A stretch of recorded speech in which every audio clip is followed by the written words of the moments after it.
오늘 예수님께서 또 제자들에게 그 용서에 관한 이야기를 하시는데 이 용서에 관한 이야기가 결국 믿음에 관한 이야기가 됩니다. 지난주에 말씀 나눈 부분 중에 하나가 마가복음에 있는 산을 움직이는 믿음, 거기에 대해서 나눴는데요. 거기도 보면 너희들이 무엇이든지 말하고 그 말한 것이 그대로 될 것을 믿고 의심하지 아니하면 그대로 된다. 그러므로 이건 원리고, 그러므로 너희는 기도할 때에 받은 줄로 여기고 기도를 해라 라고 말씀하셨고, 또 하나는 너희가 서서 기도할 때에 누구에게든 혐의가 있거든 용서해라. 그러니까 우리가 믿음으로 구하는 것과 용서는 늘 같이 다닙니다.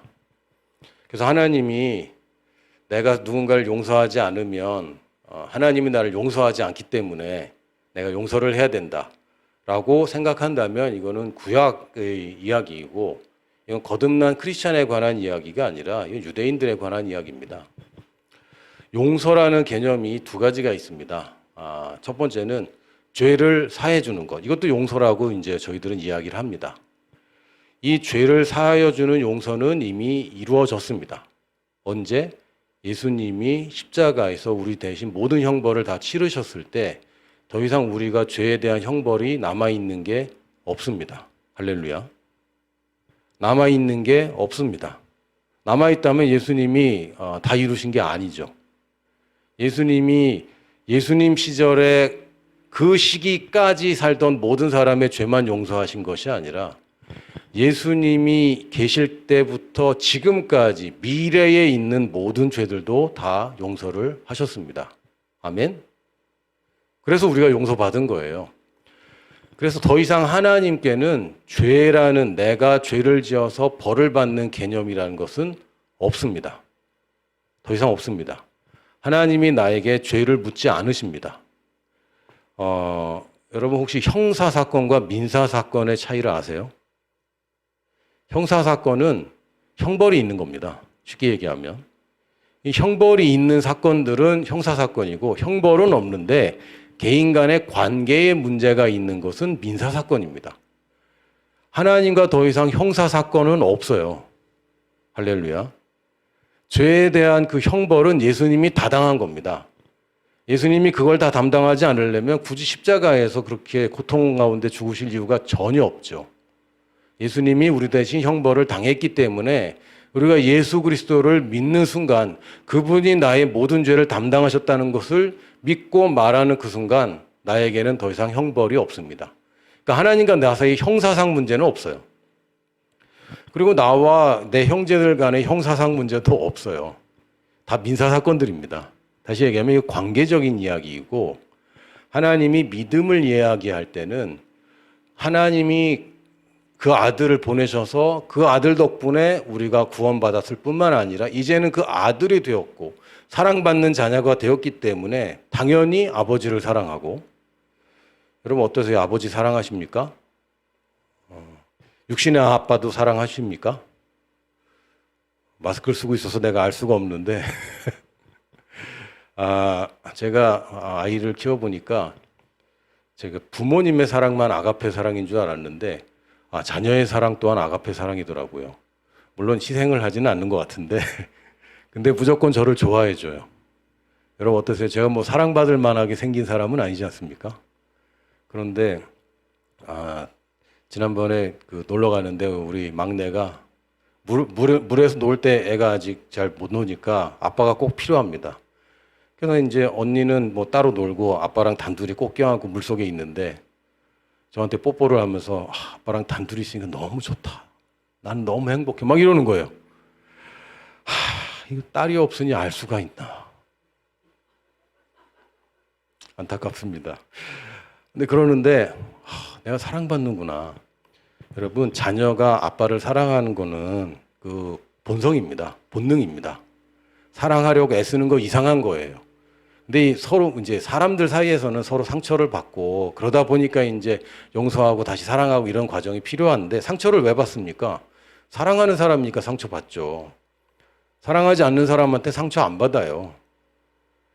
그렇죠? 뭐 상처받을 일이 없어요. 근데 왜 우리가 부모님한테 상처를 많이 받냐면 우리가 부모님 정말 사랑하거든요. 근데 상처받다 보니까 지금 좀 흐트러지고 그랬는데 아빠에게서 태어났고 이제는 낳은 분을 누구든 낳은 사람은 낳은 분을 사랑한다라고 선언하지 사랑해야 된다는 얘기가 아닙니다. 그런데 낳으신 분을 사랑한즉 형제를 사랑해야지. 낳은 분을 사랑하면 계명을 지키는 거야. 그 계명이 뭐냐면 형제를 사랑하는 거야. 그러니까 하나님을 사랑하는 이 관계 속으로 들어갈 때에 나의 믿음이 잘 작동됩니다. 지금 하나님 편에서 하나님이 뭐가 부족해서 나에게 믿음을 요구하거나 하나님이 뭐가 부족해서 나에게 찬양을 받아야 되고 사랑을 받아야 되는 것이 아니라 내가 하나님이 가르쳐준 그대로 돌아가면 내가 이 세상을 이기는 믿음으로 살게 됩니다. 그래서 기도할 때에 용서를 하는 것이 굉장히 중요합니다. 믿음으로 사는 것과 용서를 하는 것은 늘 같이 갑니다. 왜요? 내가 하나님 앞에서 거리낌이 없는 관계가 되는 거예요. 만약에 저희 자녀가 저와의 약속을 어긴다고 제가 형벌을 주진 않습니다. 여러분 혹시 집에서 형벌 받으시는 분 있다면 심심한 위로의 말씀을 드립니다만 형벌을 주지 않습니다. 형벌은 없는 거예요. 부자관계에 형벌이라는 건 없어요. 이거는 형법이 아닙니다. 이제 형사사건이 아니에요. 그러나 나와 약속한 걸 어기는 있는 동안에는 나와 나를 쳐다보거나 나를 만나거나 밥 먹을 때 되게 어색하겠죠. 나는 괜찮아. 근데 아들 입장에서 굉장히 어색할 겁니다. 그리고 형제끼리 싸웠어, 만약에. 그래도 굉장히 어려울 거예요. 그러니까 지금 통로가 있는데 여기에 내가 예수가 그리스도신 걸 믿는가? 믿지. 열렸어요. 내가 그럼 하나님부터 거듭난 사람 맞는가? 열렸죠.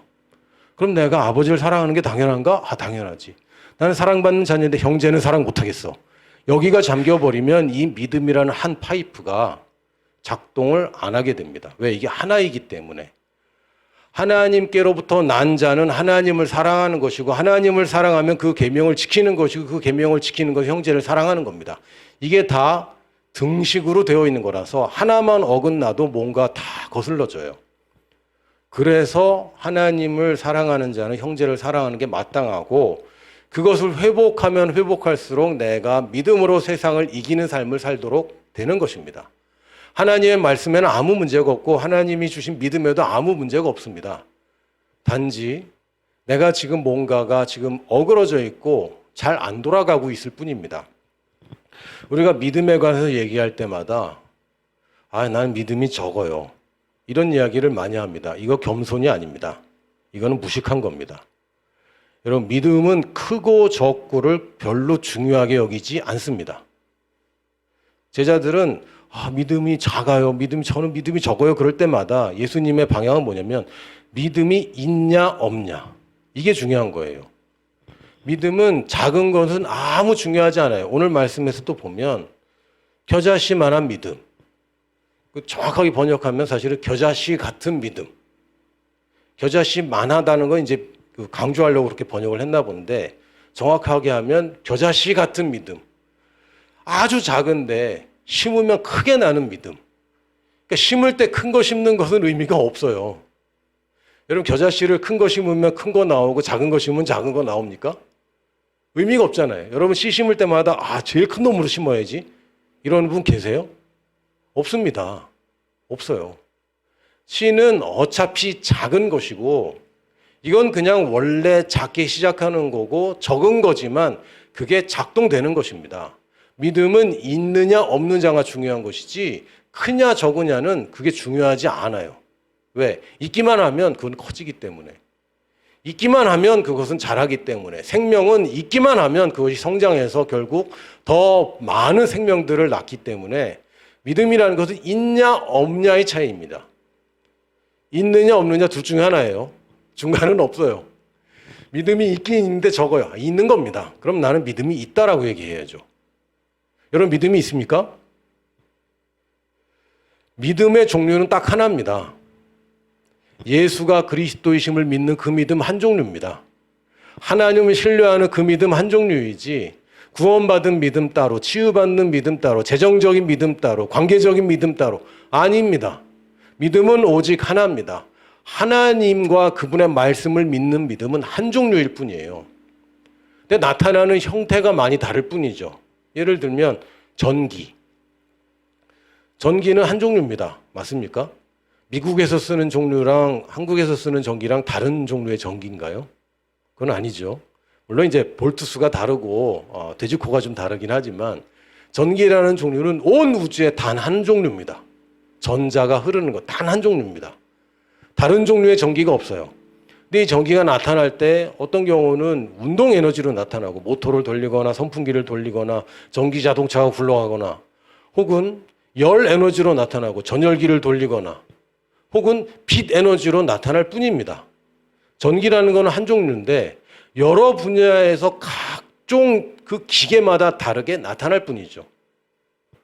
우리에게 전기가 많으냐 적으느냐? 아니요, 여러분. 이 콘센트에 꽂으면요 무조건 돌아가게 돼 있습니다.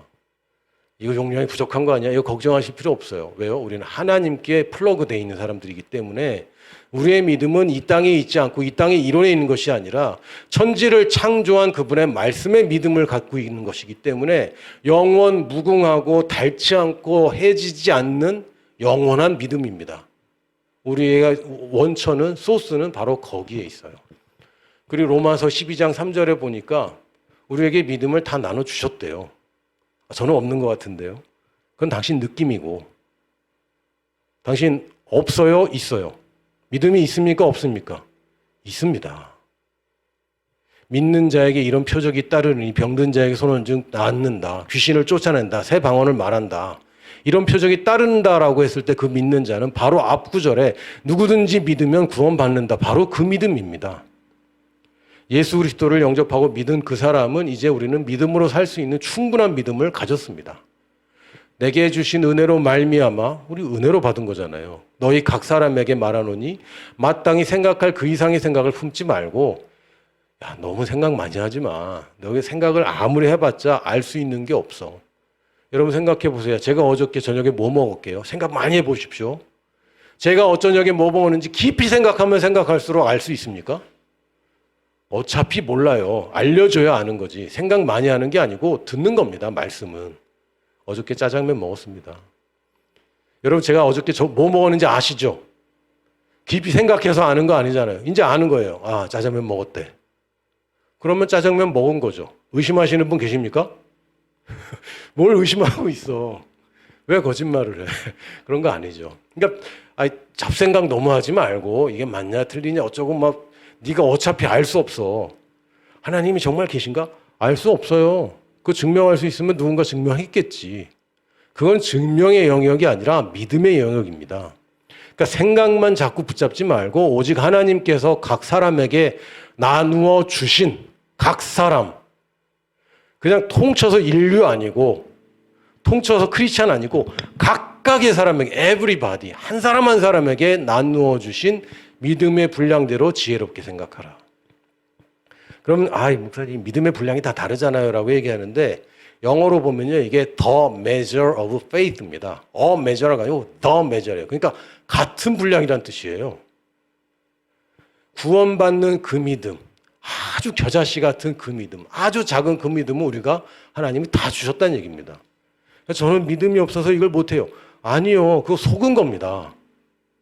믿음은 있습니다. 믿음에 관해서 얘기할 때 생각을 바꿔야 돼요. 자꾸 그 이상 생각하지 말고 나는 믿음이 있대. 난 믿음이 있어. 나는 믿음을 가진 자야. 난 믿음의 사람이야. 그러니까 난 믿음으로 살아야지. 단지 우리가 해야 될 것은 두 가지입니다. 첫 번째, 이 믿음의 영역을 확장하는 거죠. 그냥 구원받고 비참하게 사는 것, 이거 크리스찬의 인생이 아닙니다. 구원받고 나 혼자 잘 먹고 잘 사는 것, 이것도 하나님이 기대하시는 인생이 아닙니다. 하나님이 주신 내 축복이 흘러가게 하는 것, 내 주변뿐만 아니라 내가 갈 수 있는 그곳까지 가서 결국은 그곳을 변화시키는 것, 이것이 우리에게 하나님이 기대하시는 바입니다. 내가 희생하고 고생하고 내가 내 것을 내주고 다 포기하면서 하나님 고생하면서 겨우 이기는 것, 하나님이 원하시는 것 그거 아닙니다. 넉넉히 이기는 것이 하나님이 기대하시는 것이고 좋아하시는 거죠. 하나님은 인생을 아름답게 만들길 원하십니다. 그런데 같은 믿음으로 어디에 적용하느냐에 따라서 다 달라지는 거예요. 다 달라집니다. 전기 얘기를 드렸는데 그냥 한 종류의 믿음인데 이걸 어디에 적용하느냐에 따라서 다 사용할 수 있습니다. 다 사용할 수 있어요. 지금 전 세계 모든 분야에서 뭐 거의 전기 에너지가 다른 에너지들을 다 대체하고 있지 않습니까? 지금까지 인류가 사용하지 못해 전기가 언제부터 있었을까요? 패러데이가 발견했을 때부터 생긴 건 아니잖아요. 에디슨이 전구를 만들 때 그제야 전기가 생긴 거 아닙니다. 있었습니다. 원리고 하나님이 창조할 때부터 전기라는 건 있었는데 이것을 누군가가 적용하고 활용하기 시작했죠. 원리를 발견하고 활용하는 것. 우리가 믿음을 갖고 있는데 이 믿음을 어디에 적용할 것이냐. 예수가 그리스도라는 오직 하나의 믿음인데 이걸 어디에 적용할 거냐. 그것은 우리에게 달린 것입니다.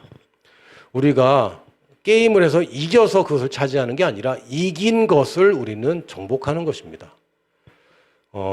뭐 제가 이렇게 말하면 좀 너무 불편하신 분들이 계실지 모르겠는데 저는 영적 전쟁이란 말 굉장히 싫어합니다.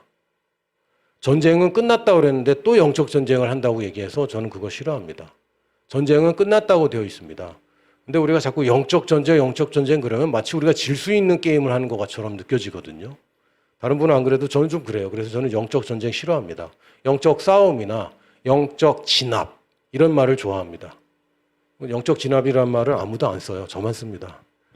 이미 이겼습니다.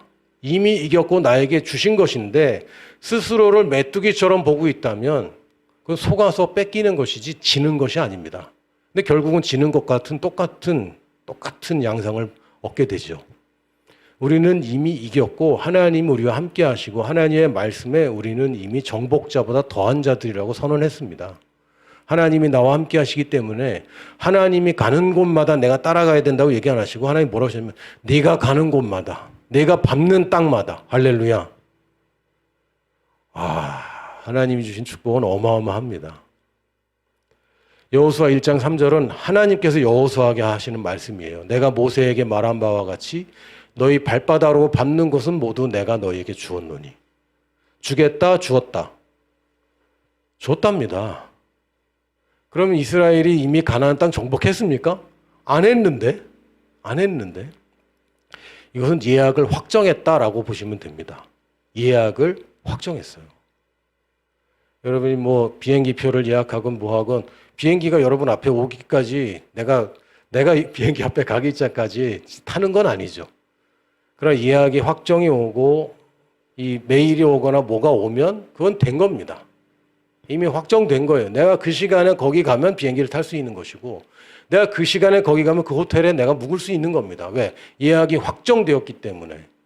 하나님께서 이미 나에게 주셨습니다. 여호수아 14장 9절에 보면 이건 갈렙의 이야기입니다. 그날에 모세가 맹세하여 이르되 내가 내 하나님 여호와께 충성하였은즉 내 발로 밟는 땅은 영원히 너와 네 자손의 기업이 되리라 하였나이다. 하나님이 말씀으로 주신 것과 그 말씀을 내가 받는 것은 다른 이야기가 될 수 있습니다. 하나님이 주셨는데 여호수아가 이제 전쟁 끝났다. 이제 우리 땅을 분할하자라고 얘기할 때 갈렙이 일어나서 아직 안 끝났다라고 얘기합니다. 왜요?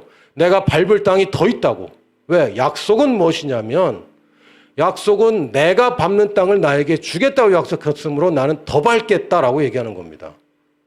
그냥 돌아가는 상황에 맞춰서 내 믿음으로 만족하는 것이 아니라 아니 저기 거인들이 살고 있는 땅이 제일 좋은 땅 아닙니까?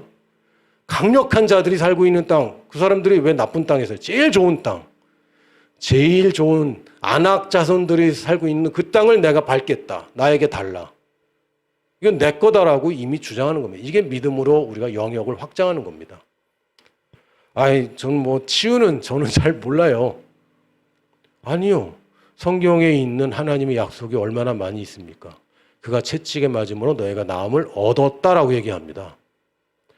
저는 재정적인 거는 그냥 이렇게 적당히 살면 됩니다. 아닙니다. 재정의 풍성함도 하나님이 약속하셨습니다. 하나님께서 주시는 재물을 근심을 겸하여 주지 않는다고 되어 있습니다. 돈이 문제가 아니라 돈을 사랑하는 것이 문제고 하나님과의 관계와 하나님과의 관계를 가로막는 내 이웃과의 관계를 내가 올바로 하고 있다면 돈이 많으면 많을수록 좋습니다. 할렐루야. 아직 안 만나봐서 잘 모르는 거죠. 그래서 우리가 해야 되는 일은 하나님이 내게 주신 상속 재산이 무엇인지는 상속인이 하는 겁니다. 피상속인, 그러니까 돌아가신 분이 유산을 남겨줬는데 이 재산을 확인하고 내가 차지하는 것은 상속받는 사람이 하는 겁니다. 여러분이 당근 혹시 해보셨어요? 당근으로 이제 뭐 중고 물품을 거래하는데 제가 요번 주에 당근으로 소파를 하나 샀습니다. 빨간색 소파. 어울리지 않지만 빨간색 소파를 샀습니다. 아주 특별한 의자를 제가 주문했어요. 왜냐하면 방이 좁은데 또 집도 좁은데 식구는 6이잖아요, 저희 집이. 기도실을 따로 만드는 것은 사실상 좀 무리다. 그러면 기도 의자라도 하나 사야 되겠다. 무슬림들은 그런 거 잘하잖아요. 돗자리 하나 깔면은 거기가 그 성전 아닙니까? 돌 하나 세워놓으면 거기가 메카 아닙니까? 이슬람들 참 잘하거든요. 근데 우리 크리스천들은 교회에 가야 예배라고 생각해요.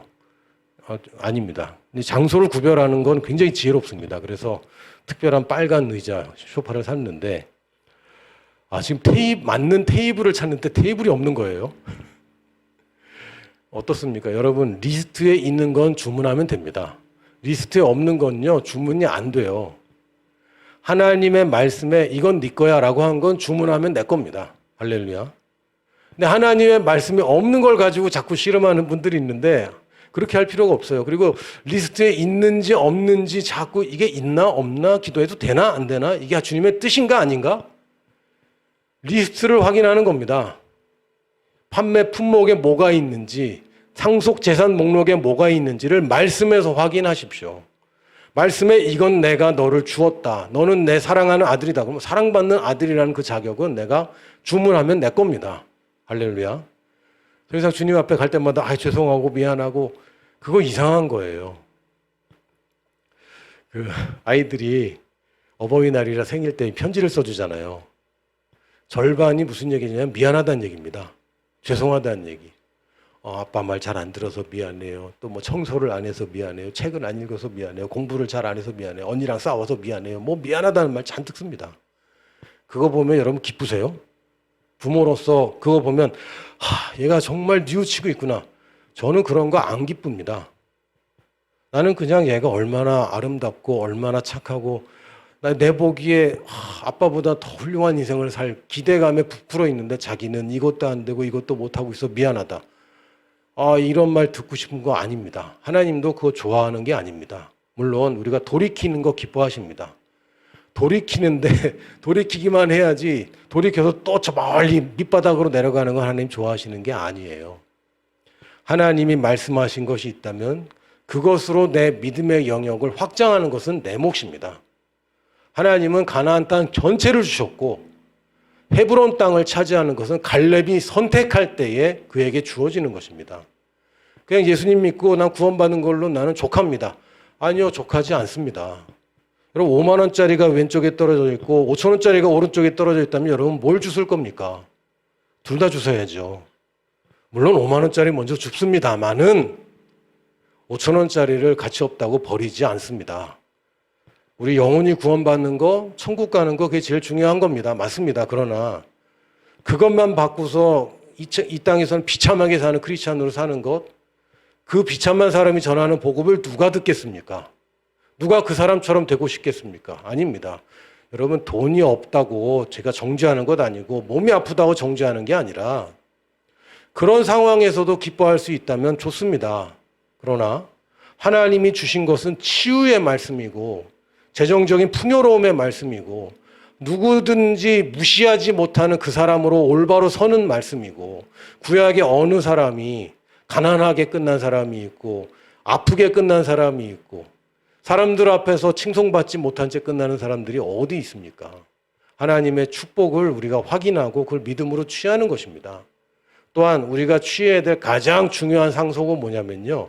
자녀의 상속입니다. 할렐루야.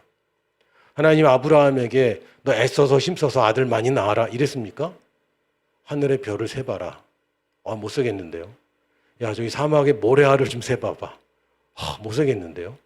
네 자손이 그렇게 많아질 거야. 약속으로 주신 것입니다. 여러분에게 선교지에서 또는 우리 이웃 간의 삶에서 목사님 전도하는 게 너무 어려워요. 영혼 구원이 너무 어려워요. 그러는데 내가 하려면 어렵지만 이건 약속입니다. 누가 상속받는 게 어려워요 하는 사람이 어디 있어요. 약속인데 자녀는 영적인 자녀도 약속입니다. 바닷가의 모래처럼 하늘의 별처럼 내 자손은 많아진다라고 여러분 믿음으로 취하십시오. 이 영역으로 우리가 들어가야 됩니다. 구원해야지라고 들어가는 것과 내 자녀는 많아져라고 들어가는 건 완전 다릅니다. 이 믿음으로 가면요, 여러분 준비된 사람들 만나게 됩니다. 그런데 이 믿음으로 가지 않으면 이게 안 돌아가요. 하나님의 약속이, 이 축복이 작동되지 않습니다. 그러나 우리는 믿음으로 사는 사람이고 오직 믿음으로 할 때에만 하나님이 기뻐하시는 결과들이 나옵니다. 두 번째는 내 믿음이 커진다기보다는요, 믿음을 적용할 때 노련해지는 것입니다. 내 믿음이 커지는 것보다 내 믿음을 방해하는 내 생각이 교정되는 것입니다. 내 믿음이 커지는 것보다 이것을 방해하는 것들이 점점 사라지고 희미해지는 것입니다. 그래서 난 믿음이 작아요라고 자꾸 얘기해요. 믿음은 원래 작은 거라고요. 겨자씨 같은 거라고요. 믿음을 키울 생각은 하지 않습니다. 씨를 여러분 키우려고 애쓰는 사람은 없잖아요. 씨가 자랄 조건들을 잘 만들어줘야 되는데 우리에게 가장 위험한 것은 거짓말이고 특히 가장 강력한 거짓말이 내가 할 수 있다라는 거짓말입니다. 제가 한 몇 주 전에 저랑 같이 식사하신 분들이 다 식사하고 스크린 골프를 치러 간다고 그래서 나만 집에 가기 좀 뻘쭘해서 따라갔어요. 골프장에 가본 적도 없고 골프채 처음 휘둘러 봤습니다. 나보고도 한번 해보래. 목사님도 한번 해보라고. 이제 목사님도 골프를 치는 시대가 아니냐고 막 이러면서 막 날 유혹해서 한번 해보자고 그래서 딱 휘둘렀는데 너무 잘 맞은 거예요. 소리가 경쾌하게 탁 하면서 착 잘 나가더라고요. 그래서 목사님은 타고났다고 골프 천재라고 막 부추기는 거예요. 그래서 그런가? 다시 한번 해보래. 다시 하려고 그러는데 이제는 막 땅을 치고 안 맞는 거죠. 왜 그렇습니까? 힘이 들어가서 그래요. 모든 스포츠는 뭐부터 합니까? 힘 빼는 것부터 합니다. 왜요? 잘못된 폼들, 잘못된 힘이 들어가면 결국 망칩니다.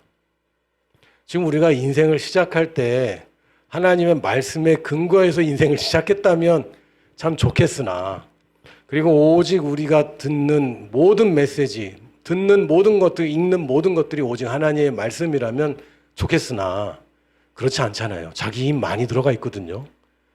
그러니까 믿음이 지금 없는 게 아니라 내 힘이 많이 들어가 있는 상황입니다. 그래서 겸손한 태도, 말씀 앞에 겸손한 태도는 뭐냐면 힘을 빼는 거예요. 내 힘을 쭉 빼고 하나님의 말씀에 의지해서 하는 겁니다. 아무것도 안 하는 거 아닙니다. 하나님이 하라고 그런 걸 하는 거죠. 하나님이 하라고 그런 걸 하는 것이고 하나님이 하지 말라고 그러면 하지 않는 것이고 모든 판단 기준을 말씀에 놓는 것입니다.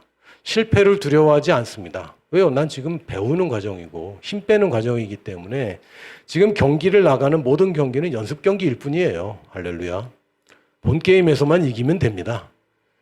뭐 연습하는 거야. 뭐 지면 어때요? 올림픽에서만 금메달 따면 되지. 힘을 빼면 뺄수록 내 생각이 없어지면 없어질수록 나의 이론이 낮아지면 낮아질수록 하나님의 말씀이 내 작은 믿음에 결합되어서 큰 능력을 발휘합니다. 내 능력을 하는 게 아닙니다. 나의 작은 믿음에 하나님의 큰 능력이 임하는 것입니다. 내 믿음이 뭐 대단한 게 아니라 하나님의 큰 능력이 요 작은 믿음의 통로가 돼요. 요 작은 게 없으면 아무 일도 벌어지지 않는 겁니다. 내 믿음을 크게 해서 뭘 큰 일을 해야지 그런 게 아니라 내 작은 믿음 하나에 하나님이 큰 일을 하는 것이고 오병이어 떡 5개와 물고기 2마리 한 아이의 도시락이 5,000명을 먹이는 겁니다. 할렐루야. 이 아이가 큰 믿음 가졌습니까? 이걸로 다 먹일 수 있을 거야 라는 믿음 아니잖아요. 그냥 먹을 거 없냐니까 저 있는데요. 아주 작은 믿음. 근데 하나님은 큰 능력을 행하시죠. 내가 큰 믿음으로 뭔가를 해보겠다라는 거 다 자기 힘 들어가는 겁니다. 이거 착각하는 거예요. 내가 믿음을 키워서 선교지를 변화시키고 큰 교회로 부흥시키고 이걸 뭐 하고 큰 뭐 아니요. 그거 지금 오해하고 있는 겁니다. 작은 믿음인데 하나님의 큰 능력이 이 작은 믿음을 타고 들어오는 겁니다. 할렐루야. 우리가 하는 일은 반복을 통해서 전문가가 되는 거예요. 믿음은 작은데 반복을 하면요, 이 믿음이 순수해지고 이 믿음을 계속 방해하는 것들을 다 제거하게 됩니다. 이걸 로마서 12장 2절에는 너희는 이 세대를 본받지 말고, 우리 자꾸 본받고 있거든요.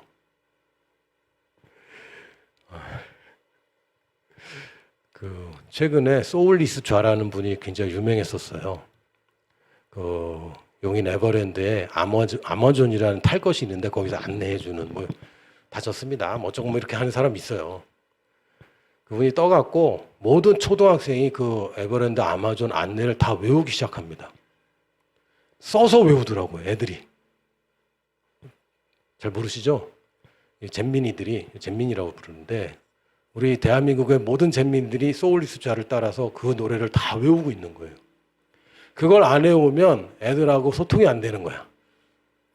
이게 이 세대를 본받는 것입니다. 이 세대를 본받는 거. 그게 뭘 나빠요. 나쁘진 않은데 방해는 돼. 그렇죠?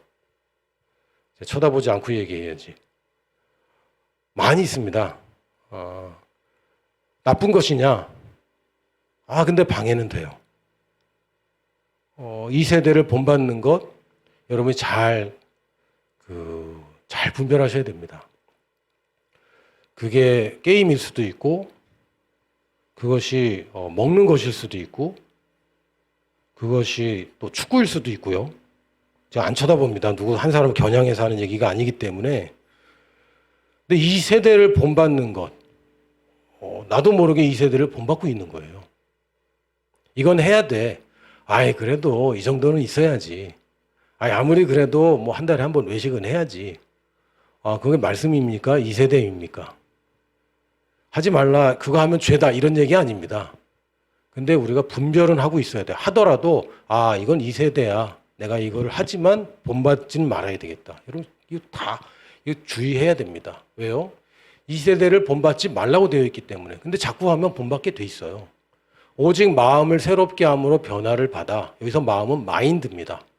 내 심령, 내 중심이라는 하트는 이미 변화되었고, 마인드는 내가 계속 변화시켜야 됩니다.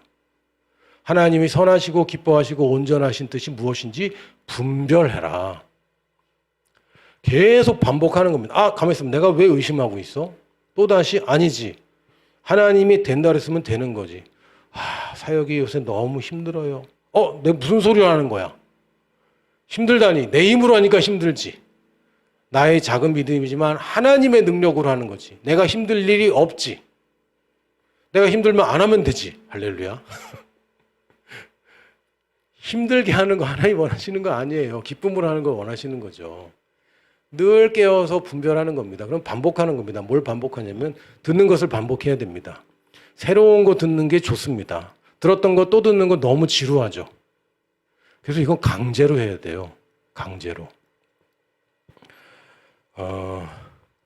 제가 이 미션 파서블 강의, 그 책을 가지고 강의를 많이 했는데 강의를 준비하는데 그렇게 많이 어렵지 않았어요.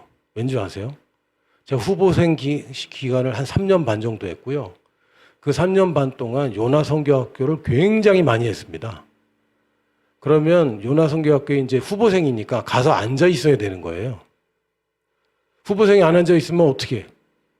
그럼 안 되지. 이재한 선교사님의 강의가 토시 하나 틀리지 않고 똑같습니다. 매번 3년 반 동안 늘 똑같아요. 그거를 또 듣고 또 듣고 또 듣고 하는 거죠. 그러면 내 것이 됩니다. 제가 감사하게도 교회에서 새가족을 가르치는 그런 사역이 있었습니다. 그러면 사람은 한 달에 한 번씩 계속 바뀌는데 강의는 늘 똑같아요. 이걸 계속 하는 거죠.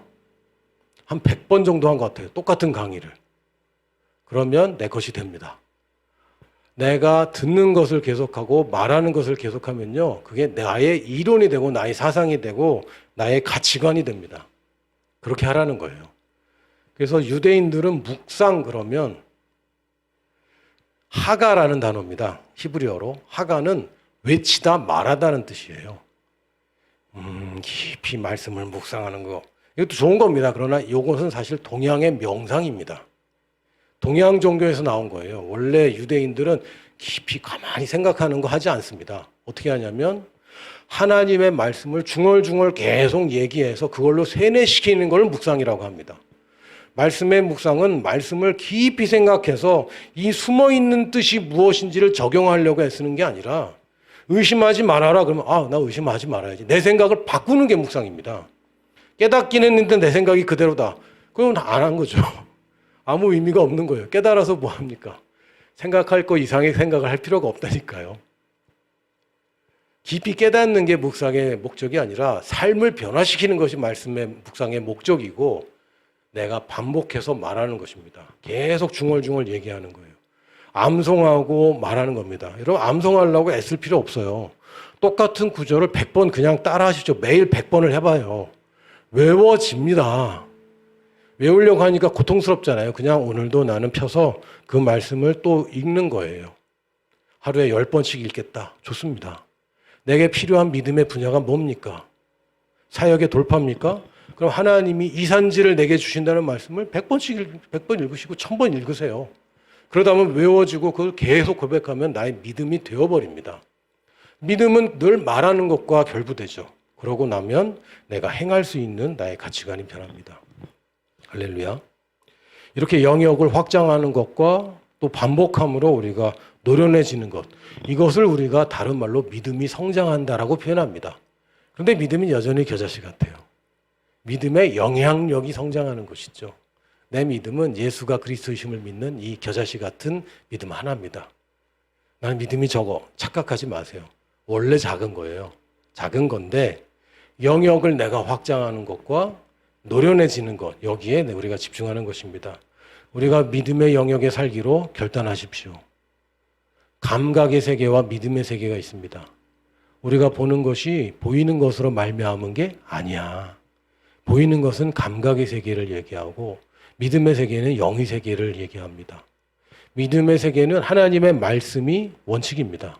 보이는 세계는 원칙이 뭡니까? 주 원칙, 가장 강력한 원칙이 돈이죠. 돈으로 움직입니다. 돈이라는 게 특정 돈 때문에 이렇게 된다는 게 아니라 세상의 가치를 환산한 게 그걸 돈이라고 부르는 거예요. 그러니까 세상의 가치대로 움직이는 게 다른 얘기로 돈으로 움직이는 세상입니다. 우리가 감각의 세계에 살면요, 돈을 섬기게 됩니다.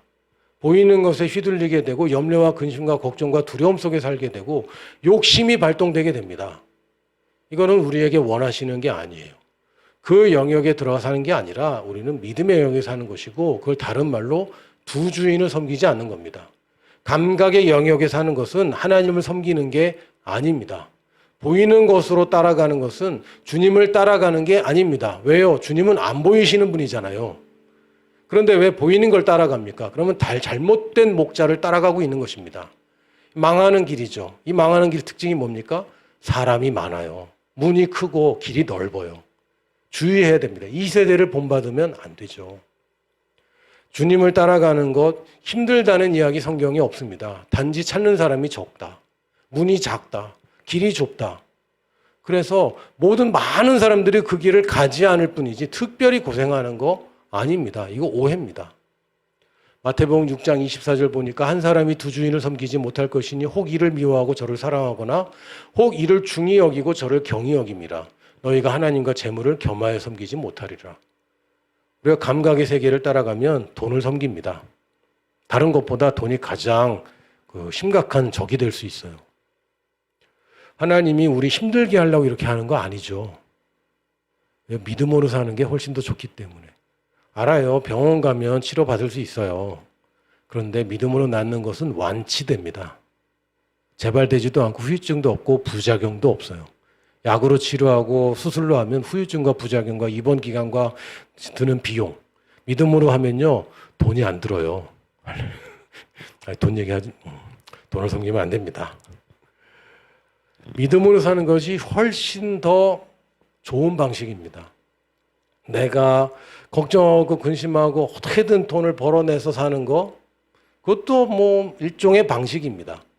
그러나 재정 분야를 아예 하나님께 맡기는 것, 먼저 그 나라를, 그 의를 구해서 다른 게 다 따라오게 하는 것, 이게 더 좋은 방식입니다. 성경에 얘들아, 주는 것이 받는 것보다 좋은 거야. 받는 게 더 좋던데. 그럼 뺏기니까 그렇죠. 주는 게 더 좋습니다. 주는 것이 더 좋다고 그랬으면 말씀 앞에 겸손하고 내 힘을 빼고 내 생각을 내려놓고 주는 게 나한테도 좋은 거야. 하나님 말씀하실 때 주는 게 받는 것보다 좋은 거야 할 때 하나님 좋으라고 하는 말씀 아니잖아요. 복음은 듣는 사람이 좋아야 복음이지 말하는 사람 좋아봤자 그건 복음 아닙니다. 마지막 마무리하겠습니다. 중요한 것은 삶입니다. 그래, 믿음을 많이 얘기하지만 그런데 결국은 산으로 움직이는 믿음보다는 사랑을 얘기하시죠. 내가 예언하는 능력이 있어 모든 비밀과 모든 지식을 알고 또 산을 옮길 만한 모든 믿음이 있을지라도 사랑이 없으면 내가 아무것도 아니요. 그래서 주님이 산을 움직이는 믿음을 얘기할 때도 용서해라. 이걸 얘기하시고 겨자씨 하나 할 만한 믿음도 왜 나왔습니까? 용서하라는 얘기에 이 제자들이 용서를 몇 번씩 하라고요? 7번 하라니까 하루에 7번. 하루에 7번이면 조금 심각합니다. 여러분 안 당해보셨으면 모르는데 그냥 뭐 별거 아닌 거 얘기하는 게 아니에요 지금. 내가 상처되는 거, 내가 좀 안 좋은 거 이거를 하루에 7번을 하는데 그걸 계속 용서하라고 그러니까 제자들이 힘들잖아요 마음이. 이 용서도 믿음으로 하는 겁니다. 무슨 믿음? 내가 용서받았다는 믿음. 그래서 예수가 그리스도라는 믿음이 오직 하나 단 유일하고 한 종류의 믿음이에요. 그 믿음 때문에 내가 용서할 수 있게 돼요. 내가 그렇게 1만 달란트를 받았는데 뭐 100대 내려놓을 왜 내가 그걸 용서를 못 해줘. 이게 돼야 되는 거죠. 그랬더니 용서 얘기를 하는데 또 믿음 얘기를 하세요. 그러니까 용서와 믿음이 늘 결부시켜 주십니다. 주님이. 왜요? 믿음이 사랑으로 역사해야 되거든요. 그리스도 예수 안에서는 할례나 무할례나 효력이 없으되 사랑으로서 역사하는 믿음뿐이니라. 여러분 마음에 상처 주는 사람이나 또는 상처받았거나 아직도 아물지 않은 분이 있다면 여러분 믿음으로 용서하십시오. 용서될 때까지 그냥 분노하고 있는 거 아닙니다. 그건 비참하잖아요. 여러분이 상처받을 때는 어렸습니다. 지금은 컸잖아요. 그때의 기억으로 지금도 그렇게 살면 안 돼요. 제가 만약에 우리 형이 어렸을 때 나 권투 글러브 같이 끼고 권투 하자고 꼬셔갖고 권투 했는데 엄청 두드려 맞았거든요. 형이 저를 때린 적이 없어요. 근데 어느 날 어머니가 글러브를 사오셔서 공식적으로 합법적으로 스포츠 정신에 입각하여 두드려 맞았습니다.